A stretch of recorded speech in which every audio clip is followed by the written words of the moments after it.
Hello and welcome to the Source One podcast. Consider us your source for the latest procurement, supply management, and strategic sourcing insights, anytime, anywhere. There are plenty of reasons that a sourcing project gets delayed, falls short of expectations, or outright fails. One key reason among them is timing. Poor management of a project's timeline is practically a ubiquitous complaint inside and outside of procurement's walls. Yet despite this, we don't always do what we can to maintain timelines to begin with. Long story short, you better be managing your timeline before kicking off your sourcing initiative, or else you'll have some pretty big headaches waiting for you in the near future. Allow me to look into that future for a moment. Your pain starts during the RFP. Potential suppliers see short timelines compared to what their own experience shows them is reasonable and bow out early. Your goal is to cultivate a list of best-in-class suppliers, and losing them now closes the door on potentially great partnerships. Later, the pain piles on internally. It turns out that those timelines were too short, and you've blown past your milestone dates. Management wants to know why. You don't have an answer. The pain continues once the deal is inked. An overly aggressive implementation timeline was put in place to make up for earlier time lost. This causes additional delays with real operational implications.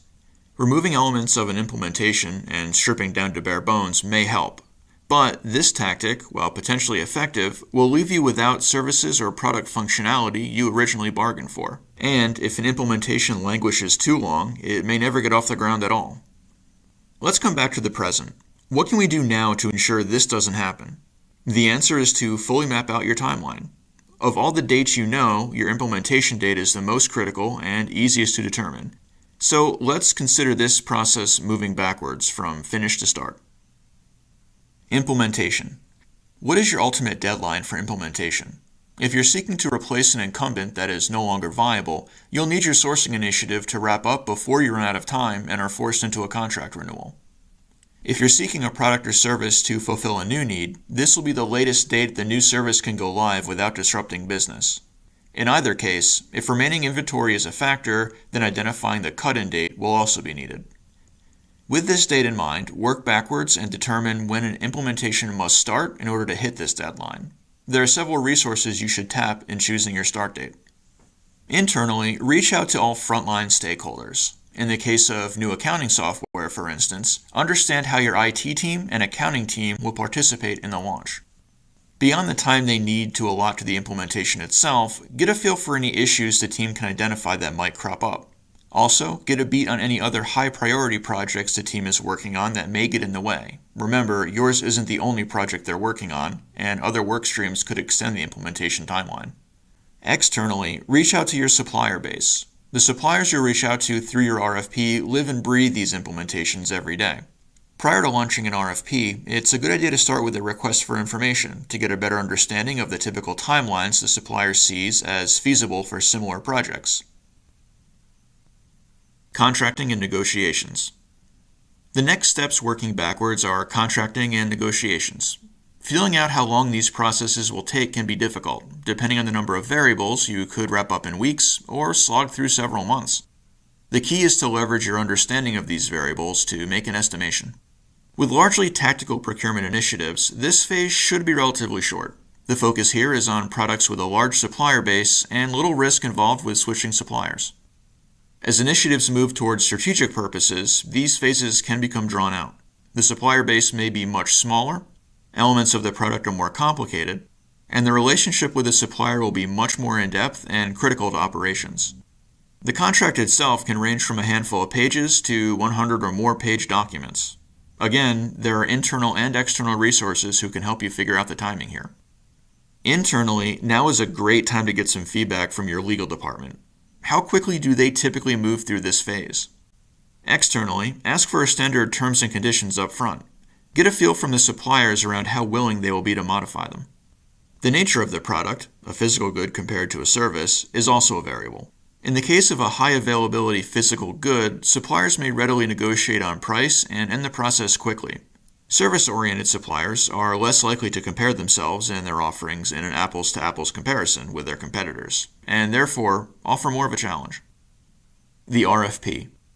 With the elements above covered, we now have a clearer understanding of when our RFP will have to wrap up in order to close out negotiations, contracting, and finish the implementation.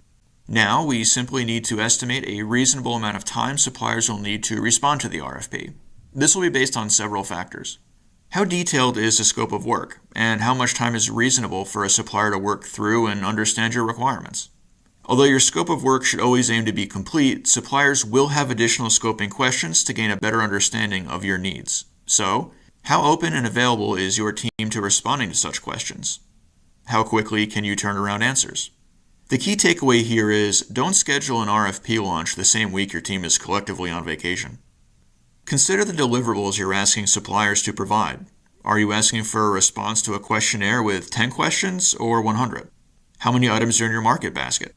Will there be an on-site pitch at the end? And if so, how extensive of a presentation are you expecting suppliers to prepare? As you work through the timing of your RFP, remember to keep your suppliers in the loop. A list of key milestones along with all associated deadlines should be a mandatory section of any RFP you release. During your vetting process, share your timeline and make sure suppliers you invite to participate are on board. You'll need to include several dates within your RFP, starting with the release date of the RFP, then a deadline for suppliers to confirm their participation. Next, a deadline for suppliers to send out any questions related to the scope of work or the RFP process in general. You'll also want to include a date that these suppliers can expect to get answers to their questions along with a format, either written responses or conference calls to review in greater detail. Then, of course, there's a deadline for submissions date. Depending on the depth of your RFP, you may only have one more date, the date that your team will make a supplier selection. Otherwise, the next key date would be the date that your team will select and notify finalists. That's followed by a planned date range for on-site presentations, and then followed by the final selection of the supplier. Let's be honest, talking about them out loud, that's a lot of dates. The key to successfully managing this timeline is to be firm yet forgiving. On one hand, you need to constantly drive your calendar. Each time you communicate with suppliers, reference the next milestone, its deadline, and the deliverables they owe you or you owe them. Stay in contact and confirm the suppliers are on target. However, also remember that Murphy's Law is in effect. Any number of issues may crop up during your RFP that force deadlines to be extended. Therefore, it's a good idea to build wiggle room into this calendar. For example, we may provide a stated deadline of Monday to deliver any final questions for review and drive towards it. But keep an internal schedule that allows your suppliers to get any questions to you by Wednesday without causing any disruption or jeopardizing your overall timeline. I want to make one final note on incumbents before we wrap up. One unfortunately common tactic incumbents use is to intentionally cause delays in an attempt to run out the clock before your contract renews. This is a softball tactic that undercuts your process and forces you into re-signing without fully exploring other options or negotiations. This tactic will be more successful, and therefore more dangerous, for any supplier who provides business-critical products or who is entrenched and therefore more difficult to change out. You could see this at any point of your process, from RFP through to negotiations and contracting. Call this tactic out for what it is, and move to address it immediately. Keeping tight control of your timeline, staying in communication with the incumbent on their progress, and escalating issues up the ladder when delays crop up are your best defenses. So that's about it. Make no mistake, there's a good amount of legwork to do here. The risk of putting it off, though, can be severe. Keep a measure twice, cut once mentality. Take the time to measure twice now, gather information internally, seek advice externally, and put together a timeline that makes sense. You've been listening to the Source One podcast. For more strategic sourcing and procurement insights every day, visit our blog, The Strategic Sorcerer. Want to provide feedback or suggest a topic for a future episode? Let us know at prrequest@sourceoneinc.com.